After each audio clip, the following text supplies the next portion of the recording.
49 అంటే సంతానం, 49 అంటే సంతోషం. ఈ రోజుల్లో పురుషుల్లో ముఖ్యంగా వీర్య కణాల సంఖ్య గణనీయంగా తగ్గిపోతుంది.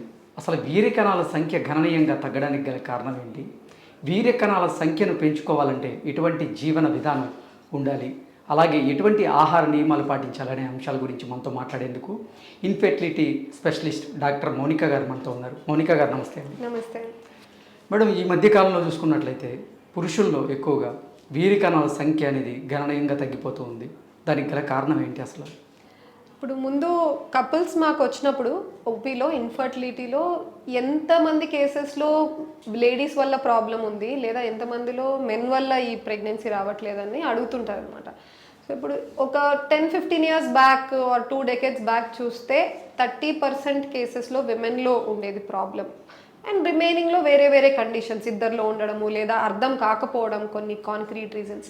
బట్ ఇప్పుడు చూసినట్టయితే ప్రెజెంట్ డే వరల్డ్లో 50-50% ఇంచుమించు విమెన్లో ఎన్ని ప్రాబ్లమ్స్ ఉన్నాయో మెన్లో కూడా అంతే ఈక్వల్ కాంట్రిబ్యూషన్ ఉంది ఇన్ఫర్టిలిటీకి. ఒక హస్బెండ్ సైడ్ నుంచి మేము ఇన్వెస్టిగేషన్స్ టెస్ట్ ఏమైనా కోరుకుంటున్నామంటే అది వీర్య కణాల పరీక్షనే మోస్ట్ ఇంపార్టెంట్ టెస్ట్. లేడీకి అనేక టెస్టులు ఉంటాయి, ట్యూబుల్ టెస్ట్ అని చెప్పేసి, స్కాన్ అని చెప్పి, వేరే రక్త పరీక్షలని. బట్ మెన్ సైడ్ నుంచి మోస్ట్ ఇంపార్టెంట్ టెస్ట్ మేము అడిగేది వీర్య కణాల పరీక్ష. ఈ వీర్య కణాలు తగ్గిపోతున్నాయి అని తెలిసే ముందు అసలు నార్మల్ ఏంటి, ఎప్పుడు తగ్గిపోతున్నాయని మనం డినోట్ చేయొచ్చు అంటే WHO వరల్డ్ హెల్త్ ఆర్గనైజేషన్ అని ఒక బాడీ ఉంది. అది కొన్ని స్టాండర్డ్స్ సెట్ చేసింది. ఓకే, ఇంత కౌంట్ అండ్ అబవ్ ఉంటే నార్మల్, ఇంత మాత్రం పర్సంటేజ్ ఆఫ్ స్పర్మ్స్ కదులుతున్నాయి అంటే అది నార్మల్ అని చెప్పేసి కొన్ని డిసైడ్ చేసింది. అది ఎలా డినోట్ చేసింది, ఈ నంబర్స్ ఎలా తెచ్చింది, ర్యాండమ్గా పెట్టిన నంబర్స్ కాదు, కొన్ని స్టడీస్ జరిగాయి. ప్రతి country different countries all over the వరల్డ్లో ఎవరైతే కపుల్స్లో ప్రెగ్నెన్సీ న్యాచురల్గా వచ్చిందో అటువంటి మెన్ని ఒక చోట గ్యాదర్ చేసి వాళ్ళల్లో వీర్య కణాల పరీక్ష చేశారు. చేసినప్పుడు వాళ్ళు చూసింది ఏంటంటే మోర్ దెన్ 97-98% వాళ్ళల్లో మనం ఇప్పుడు ఫాలో అవుతున్న నంబర్స్ కనపడ్డాయి వాళ్ళకి. సో న్యాచురల్గా ప్రెగ్నెన్సీ వచ్చిన వాళ్ళలో కూడా ఒక 1-2% ఉన్నారు, వాళ్ళకి తక్కువ నెంబర్స్ ఉన్నప్పటికీ వాళ్ళకి ప్రెగ్నెన్సీ వచ్చింది, కానీ చాలా తక్కువ నెంబర్స్. సో అటువంటి కేసెస్ని మనం ఏమని కన్సిడర్ చేస్తామంటే they are a miracle, by chance అయ్యాయి. సో ఖచ్చితంగా అటువంటి నంబర్స్ ఉంటే న్యాచురల్గా అయితే ప్రెగ్నెన్సీ రావడం డెఫినెట్గా డిఫికల్టీ ఉంటుంది అని. సో ఈ రకంగా మనం తెచ్చుకున్న నంబర్స్ ఏంటి అంటే total counts per millilitre 15 million కంటే ఎక్కువ ఉండాలి, అంటే 1.5 కోటి కంటే ఎక్కువ ఉండాలి పర్ మిల్లీలీటర్లో స్పర్మ్స్. అండ్ ముందు కదిలే కణాల శాతం ప్రోగ్రెసివ్ మోటిలిటీ కనీసం 32% కంటే ఎక్కువ ఉండాలి. అండ్ లాస్ట్ నార్మల్ ఫార్మ్స్ అంటాం. ప్రతి కణంకి కూడా అది చాలా చిన్నగా ఉంటుంది, మైక్రోస్కోప్లో చూస్తేనే తెలుస్తుంది, కానీ ఆ కణంలో కూడా మనకి ఎలా అయితే డిఫరెంట్ బాడీ పార్ట్స్ ఉన్నాయో దానికి కూడా head, neck, middle piece, tail అని ఇలా డిఫరెంట్ స్ట్రక్చర్స్ ఉంటాయి, పార్ట్స్. అవన్నీ కరెక్ట్గా ఉంటే దాన్ని నార్మల్ ఫామ్ అంటాం. లేదు టెయిల్ రెండుగా చీలి ఉంది లేదా నెక్ బెంట్ ఉంది, క్రుకెడ్గా ఉంది, ఇలాంటివి వీటిని అబ్నార్మల్ ఫామ్స్ కింద మేము లెక్క తీస్తాం. సో ఈ నార్మల్ ఫామ్స్ కనీసం 4% ఉండాలి. సో ఇవన్నీ ఫ్యాక్టర్స్ సాటిస్ఫై అయితే వీర్య కణాల శాంపిల్ పరీక్ష నార్మల్ ఉంది అన్నట్టు. ఇప్పుడు మనం మీరు అన్నట్టు ప్రెజెంట్ డే వరల్డ్లో వీర్య కణాల కౌంట్స్ వాళ్ళకి సంఖ్య కానీ లేదా క్వాలిటీ ఆఫ్ శాంపుల్ కానీ బాగా తగ్గిపోతుంది. రీజన్ ఏమై ఉండొచ్చు? First main obviously life style. అప్పుడు లైఫ్ స్టైల్ ఇప్పుడు లేదు. పడుకునే టైం ఏంటి, తినే తిండి ఏంటి, అది ఆయిల్ ఎంత ఉంది ఫుడ్లో, రిఫైన్డ్ షుగర్స్ ఎంత ఉన్నాయి, టీ కాఫీలు లేదా హ్యాబిట్స్, ఆల్కహాల్, స్మోకింగ్, ఇవన్నీ కూడా ఈ లైఫ్ స్టైల్ మార్పులు. And next activity. ముందు ఎక్కువగా అగ్రికల్చర్, ఫార్మింగ్ చేసేవాళ్ళు, వ్యవసాయం చేసేవాళ్ళు, సో వాళ్ళకి ఫిజికల్ యాక్టివిటీ ఎక్కువగా ఉండేది. కానీ ఇప్పుడు ఆ ఫిజికల్ యాక్టివిటీ పోయింది, సెడెంటరీ జాబ్స్. ఇప్పుడు యాజ్ అ డాక్టర్ అయినా నేను ఎక్కువగా పెద్దగా మూవ్ అవ్వను, ప్రొసీజర్స్ ఉన్నప్పుడు నిలబడి ఉంటాను కానీ రిమైనింగ్ టైమ్ ఐమ్ సిట్టింగ్. అలానే సాఫ్ట్వేర్ వాళ్ళైతే entire day work from home కావచ్చు లేదా ఆఫీసెస్లో కావచ్చు, throughout the time they are sitting. Next bus drivers ఎక్కువ హీట్లో ఆ ఎన్వైర్న్మెంట్లో వాళ్ళు ఎంటైర్ డే ఉన్నారు. కోల్ వర్కర్స్ లేదా ఇండస్ట్రీ, పెయింట్స్, ఇట్లా డిఫరెంట్ వాళ్ళు చేసే ఆక్యుపేషన్స్ ప్రతి చోట ఏదో ఒక హ్యాజర్డ్ ఉంది. డాక్టర్స్లో కూడా మీరు చూస్తే ఆర్థోపెడిషియన్స్ ఎక్కువగా ఎక్స్రేస్కి ఎక్స్పోజ్ అవుతుంటారు. టెక్నీషియన్స్, ల్యాబ్ టెక్నీషియన్స్ ఎక్స్రేస్ దగ్గర సిటీ స్కాన్, ఎంఆర్ఐ స్కాన్, ఇక్కడ పనిచేసే వాళ్ళందరూ కూడా ఎక్స్రేస్, రేడియేషన్కి కంటిన్యూస్గా ఎక్స్పోజ్ అవుతూనే ఉన్నారు. అట్లా వాళ్ళ ఓన్ ఆక్యుపేషన్ హ్యాజర్డ్స్ వల్ల, లైఫ్ స్టైల్లో మార్పుల వల్ల ఈ కౌంట్స్ అన్నవి బాగా తగ్గిపోతున్నాయి.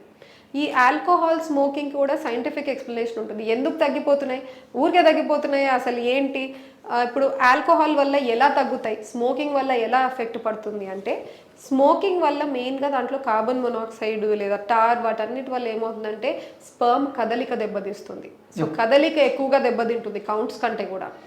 ఆల్కహాల్ సైడ్ వస్తే ఏమవుతుందంటే వీళ్ళకి ఆల్కహాల్ వల్ల ఒబేసిటీ, సెంట్రల్ ఒబేసిటీ, పొట్ట ఎక్కువ తయారవుతుంది ఆల్కహాల్ ఎక్కువ ఇంటేక్ తీసినప్పుడు.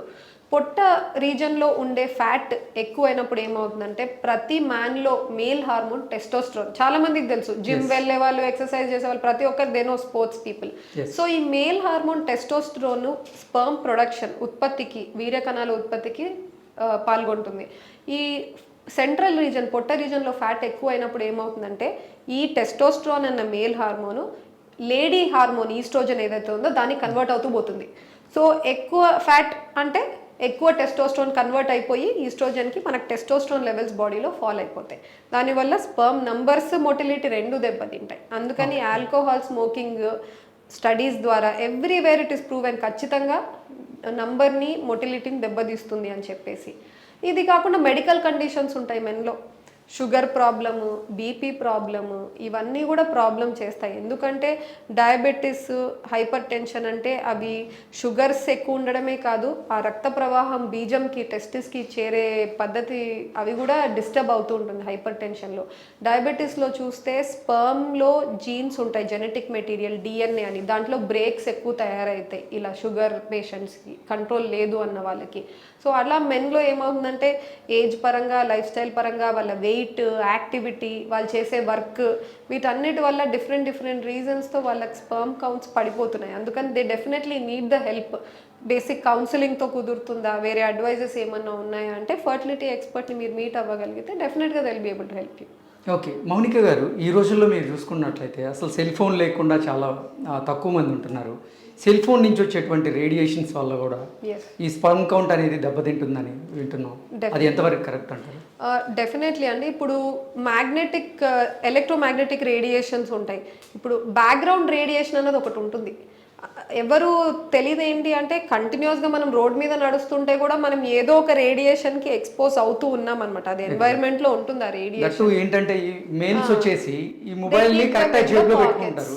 Yeah, so they keep them in the pockets. It is close విసినిటీలో, అంటే ఆ టెస్టిస్ ఎక్కడైతే స్పర్మ్స్ ప్రొడ్యూస్ అవుతున్నాయో చాలా దగ్గర రీజన్లో ఉంటాయి కాబట్టి ఖచ్చితంగా ఎఫెక్ట్ అవుతుంది.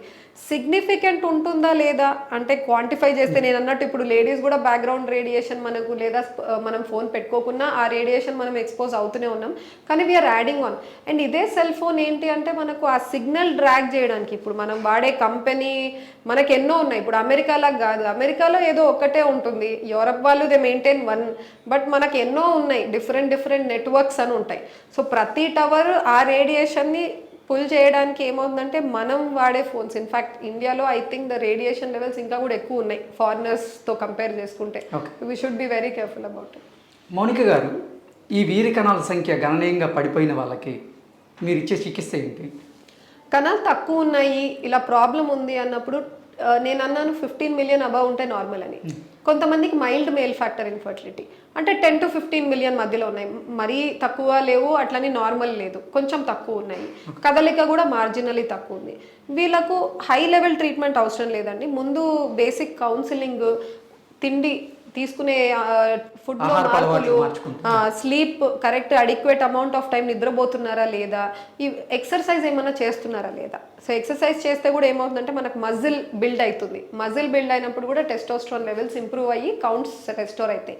సో ఇవి ఫస్ట్ లైఫ్ స్టైల్లో వేరియేషన్స్ తీసుకొచ్చి ట్రై చేస్తాం. దానికి తోడుగా as a doctor we want to help. ఇంకా దే వోంట్ బి సాటిస్ఫైడ్, ఎందుకంటే ప్లెయిన్ లైఫ్ స్టైల్ అంటే మోస్ట్ ఆర్ నాట్ సాటిస్ఫైడ్, ఏదో ట్యాబ్లెట్ ఫామ్ ఇవ్వాలని. సో దానికి కూడా వీ హ్యావ్ అ ట్యాబ్లెట్. అవి ఏంటంటే యాంటీ ఆక్సిడెంట్స్ అనమాట. స్పర్మ్కి స్పర్మ్ హెల్త్కి హెల్ప్ అయ్యే antioxidants, vitamin C, vitamin D, coenzyme Q, ఇట్లా వేరియస్ కాంపనెంట్స్ ఉంటాయి. ఎంత అమౌంట్లో, ఎన్ని మిల్లీగ్రామ్స్లో అవసరము, అవన్నీ ఆలోచించి తయారు చేసిన ఫార్ములేటెడ్ ట్యాబ్లెట్స్ ఉంటాయి అన్నమాట. సో అటువంటి యాంటీ ఆక్సిడెంట్స్ కూడా ఇవ్వచ్చు. ఇవి ఏం చేస్తాయంటే హార్మోన్స్ కాదు, అవి plain antioxidants, vitamin tablets లాగా మనం తీసుకున్నట్టు. సో డెఫినెట్గా ఉంటే హెల్పే అవుతాయి. ఒక 2-3 months దాకా వాడమని చెప్తాము. లేదు బట్ ఫ్యూ పీపుల్, నేను అన్న 10 మిలియన్ కంటే తక్కువ ఉంటాయి, చాలా లో కౌంట్స్ ఉన్నాయి. ఇక్కడ మనం దాన్ని ఇగ్నోర్ చేయకూడదు. సరే మీరు లైఫ్ స్టైల్ ఏదో చేస్తూ ఉండండి, డైట్లో వేరియేషన్స్ తెస్తూ ఉండండి అని ఇగ్నోర్ చేస్తే ఏమవుతుందంటే ఏదో ఆర్గానిక్ డిస్టర్బెన్స్ ఉంటుంది లోపల. అది మన కోసం వెయిట్ చేయదు, మనం చేసే చిన్న చిన్న మార్పులకు రెస్పాండ్ కూడా కాదు. ఆ ప్రాసెస్ అనేది కంటిన్యూ అవుతూ ఆ కౌంట్స్ ఇంకా కూడా పడిపోయి రేపు జీరో అయ్యే అవకాశం కూడా ఉంటుంది. అందుకని ఇగ్నోర్ చేయలేం. 10 మిలియన్ కంటే తక్కువ ఉంది అంటే హార్మోన్స్ టెస్ట్ చేయిస్తాం. ఎక్కడ ప్రాబ్లం ఉంది, మెదడు నుంచి సిగ్నల్ అందక ఈ ప్రాబ్లం అవుతుందా, బీజంలో ప్రొడక్షన్ అవ్వట్లేదా, లేదా ఇన్ఫెక్షన్ వల్ల బయటకు వచ్చే దారుల్లో ఎక్కడన్నా అడ్డంకు ఏమన్నా ఏర్పడిందా, దానివల్ల ఈ కౌంట్స్ మనకు మొత్తం కనిపించట్లేదా అని చూసుకోవాల్సి ఉంటుంది. కొన్ని జన్యుపరంగా ఏమైనా ప్రాబ్లమ్స్ ఉన్నాయా, స్క్రోటం అంటే బీజం దగ్గర స్కాన్ కూడా తీస్తాము. ఇవన్నీ చూసి ట్రీట్మెంట్ వాళ్ళకు పెట్టచ్చా లేదా, ఇంజెక్షన్స్ ఇవ్వచ్చా లేదా అన్నది కూడా ఈ హార్మోన్స్ బేసిస్ మీద డిసైడ్ అవుతుంది. మెయిన్గా చూసేది FSH, టెస్టోస్ట్రోన్, ఇటువంటి హార్మోన్స్ టెస్ట్ చేస్తాం మెదడు నుంచి సిగ్నల్. సో ఎప్పుడైతే ఈ FSH, LH <1.2 ఉంటే ఆ కేసెస్లో మీనింగ్ ఏంటంటే మెదడు నుంచి సిగ్నల్ సరిగ్గా అందకపోవడం వల్ల బీజం నుంచి ప్రొడక్షన్ అవ్వట్లేదు అని. అప్పుడు ఇదే సిగ్నల్ని మేము బయట నుంచి ఇంజెక్షన్ ఫామ్లో ప్రొవైడ్ చేస్తాం, HCG ఇంజెక్షన్స్ అని చెప్పేసి. కానీ టెస్టిస్ ప్రొడక్షన్ ప్రాబ్లం ఉంది, లేదా బయటకు వచ్చే దారిలో అడ్డంకు ఉంది, ఈ కండిషన్స్లో ట్రీట్మెంట్ పనికిరాదు. మనం ఈ HCG ఇంజెక్షన్స్ ఇచ్చినా కూడా ఇంకా కూడా మనం సిచ్యువేషన్ని వర్స్ చేస్తున్నాము, టైంని లూజ్ చేస్తున్నాం. సో అటువంటి పేషెంట్స్కి డైరెక్ట్గా మేము ట్రీట్మెంట్కి తీసుకెళ్తాం. సో డైరెక్ట్గా ట్రీట్మెంట్ అది IUI, IVF, ఏ ట్రీట్మెంట్ వాళ్ళకి హెల్ప్ అవుతుందో అడ్వైస్ చేసి ట్రీట్మెంట్కి డైరెక్ట్గా తీసుకెళ్ళిపోతాం. ఓకే, మౌనిక గారు, ఈ వీరికణాల సంఖ్య గణనీయంగా తగ్గిన వాళ్ళకి వాళ్ళు ఆ వీరికణాల సంఖ్యను పెంచుకోవాలంటే ఎటువంటి ఆహారపు అలవాట్లకి అలవాటు పడాలి వాళ్ళు, అలాగే వాళ్ళ జీవన విధానం ఏ విధంగా ఉండాలి? సో డైట్లో మెయిన్గా నేను అన్నట్టు ఈ vitamin C rich foods, vitamin D rich foods, coenzyme Q, antioxidants అంటే ఏంటి, fresh fruits, vegetables, spinach, sprouts, mangoes, bananas, potassium K rich ఉంటుంది. సో ఇవన్నీ ఇటువంటి ఆహారం వాళ్ళు తీసుకోగలిగితే డెఫినెట్గా ఇంప్రూవ్మెంట్స్ అనేవి వాళ్ళకి కనపడతాయి.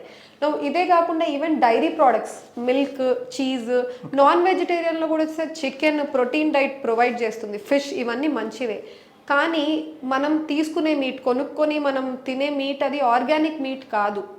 పౌల్ట్రీలో కోళ్లకు ఎన్నో ఇంజెక్షన్స్, స్టెరాయిడ్స్ ఇచ్చి, ఎందుకంటే ఎవ్రీవన్ తొందరగా అవి చికెన్ ఫామ్లో వాళ్ళు తొందరగా గ్రోత్ రావాలి, కోళ్ళు తొందరగా పెరగాలి, ఆ ఉద్దేశంతో వాళ్ళు స్టెరాయిడ్స్ ఇస్తున్నారు. అవే స్టెరాయిడ్స్ చికెన్ రూపంలో మనం ఇంటేక్ వెళ్తున్నాయి. సో స్టెరాయిడ్స్ తీసుకున్నప్పుడు ఏమవుతుందంటే దానివల్ల కూడా మెన్లో టెస్టోస్ట్రోన్ లెవెల్స్ పడిపోయి కౌంట్స్ పడిపోవచ్చు.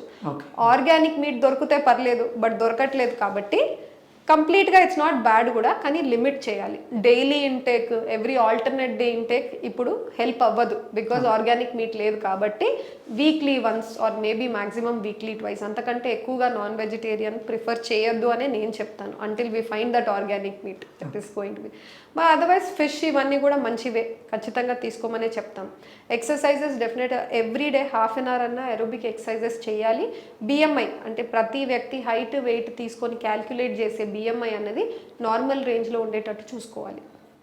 ఓకే, మౌనిక గారు, ఇప్పటి వరకు మనం వీరికణాల సంఖ్య తగ్గిపోయిన వాళ్ళకి పెరగడానికి ఏ విధంగా చేయాలనేది మనం మాట్లాడుకున్నాం.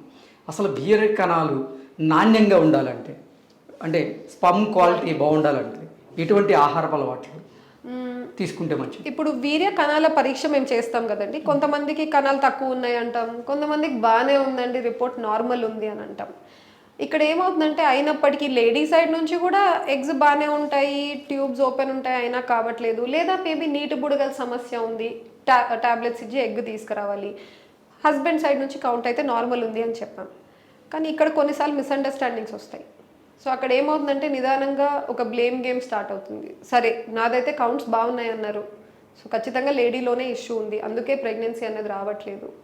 But that is not the case. In fact మేము చూస్తూ ఉంటాం, కణాలు తక్కువ ఉన్నా కూడా సమ్టైమ్స్ ప్రెగ్నెన్సీ అవుతూ ఉంటాయి, కణాలు బ్రహ్మాండంగా ఉన్నా కూడా కొంతమందికి కావట్లేదు. సో రిపీటెడ్గా మేము చెప్పేది ఏంటి అంటే, మేము ఒక వీర్య కణాల పరీక్ష చేయిస్తే 30% పిక్చర్ మాత్రమే కనబడుతుంది మెన్ సైడ్ నుంచి, 70% is we do not know, ఏం తెలీదు. సరే కణాలు కనబడుతున్నాయి, కదలిక ఉంది, కానీ ఈ కదలిక ఎన్ని గంటల వరకు ఉంది? ఇప్పుడు కణాలు వెజైనాలో పడితే అక్కడ నుంచి ట్యూబ్ వరకు చేరుకోవాలి, it might take a day also journey. So ఆ 24 అవర్స్ వరకు ఎన్ని కణాలు బతికున్నాయి, అసలు అక్కడ వరకు చేరుకోగలుగుతున్నాయా, లేదా ఒక 3-4 అవర్స్కి అన్ని చనిపోతున్నాయా, అసలు ఎగ్ వరకు చేరుకోవట్లేదా, స్పర్మ్ ఫంక్షన్ టెస్ట్, ఇంకా డీటెయిల్ వెళ్ళాలి. నెక్స్ట్ వచ్చేసి DNA ఫ్రాగ్మెంటేషన్ ఇండెక్స్ అని ఒక టెస్ట్ ఉంటుంది. ప్రతి స్పర్మ్లో నేను అన్న జెనెటిక్ మెటీరియల్ బ్రేక్స్ ఎన్ని ఉన్నాయి, కణాలు ఉత్పత్తి అయ్యేది బీజంలో, అక్కడి నుంచి బయటికి వచ్చేసరికి 70-80 డేస్ పడుతుందన్నమాట. సో ఆ త్రూ అవుట్ దట్ పీరియడ్ అవి మన ఉన్న ఎన్వైరన్మెంట్ హీట్కి, కెమికల్స్కి, లేదా బ్లడ్లో మూవ్ అవుతున్న టాక్సిన్స్కి ఎక్స్పోజ్ అవుతూనే ఉన్నాయి. సో ఆ స్పర్మ్స్లో బ్రేక్స్ అనేవి చిన్న చిన్నగా ఇంజరీస్ కూడుకుంటూ ఉంటాయి అన్నమాట. అటువంటి కణాలు బయట ఫ్రెష్ శాంపుల్లో మనకు వస్తున్నాయి. కొంతమందికి బయటికి వచ్చిన టైంకి బ్రేక్స్ ఉన్నప్పటికీ మరీ ఎక్కువగా ఉంటుంది, 5% కంటే లోపలనే ఉంటుంది DFI index. So that is good enough, fine, sperms are fine. But కొంతమందిలో 15% అబవ్, 30% అబవ్ ఉంటుంది. నేను అన్నట్టు డయాబెటిక్ పేషెంట్స్లో షుగర్ కంట్రోల్ లేదు, లేదా నేను అన్న వెరీ హాట్ ప్లేసెస్లో వర్క్ చేస్తున్నారు, ఇండస్ట్రీస్లో, ఫ్యాక్టరీస్లో, వీళ్ళకు DFI టెస్ట్ చేసినప్పుడు చాలా హై వస్తుంది అనమాట. దాని మీనింగ్ ఈ బ్రేక్స్ ఎక్కువగా తయారవుతున్నాయి. అప్పుడు మేము ఏం చేయాలంటే కొన్ని మెడిసిన్స్ అన్నా పెట్టి ఉపయోగం ఉందంటే పర్లేదు, లేదు అంటే ఏం చేస్తామంటే వాళ్ళకి ట్రీట్మెంట్ ప్లాన్ చేసినప్పుడు డైరెక్ట్గా బీజంలో సూది వేసి అక్కడి నుంచి తీసిన స్పర్మ్స్ని వాడతాం. రీజన్ ఇస్ బీజంలో ప్రొడ్యూస్ అయినప్పుడు అవి they are like fresh babies, ఏం జబ్బులు రాకుండా they are like fresh babies, కాబట్టి ఆ స్పర్మ్స్ వాడతాం instead of the freshly ejaculated sperm. So రిపీటెడ్గా నేను చెప్పేది ఏంటంటే క్వాలిటీ అన్నది పూర్తిగా ఎవరు చూడలేరు, ఎవరు డిటర్మిన్ చేయలేరు. సో ఓన్లీ 30% మనకు వీర్యకణాల పరీక్షలో తెలుస్తుంది. There is a lot that is quality పెరగడానికి, అంటే స్పర్మ్ క్వాలిటీ పెరగడానికి ఏదైనా పర్టికులర్ అంటే ఫుడ్ ఏదైనా ఉందా? ఫుడ్ నేను చెప్పినవే హెల్ప్ అవుతాయండి. ఓవరాల్ యాంటీ ఆక్సిడెంట్స్ కూడా మేము పెట్టేది రీజన్ అందుకే. ఈ కోఎన్జైమ్ క్యూ అని కొన్ని ఎలిమెంట్స్ ఉంటాయి, అవి మనకు ఫుడ్ డైట్లో పూర్తిగా దొరక్కపోవచ్చు ఇన్ ఫార్మ్ ఆఫ్ ఫుడ్స్. అందుకనే మెడికల్ ఫామ్లో తయారైన ట్యాబ్లెట్ని దాంట్లో కూడా మిల్లీగ్రామ్స్ ఇస్తామన్నమాట.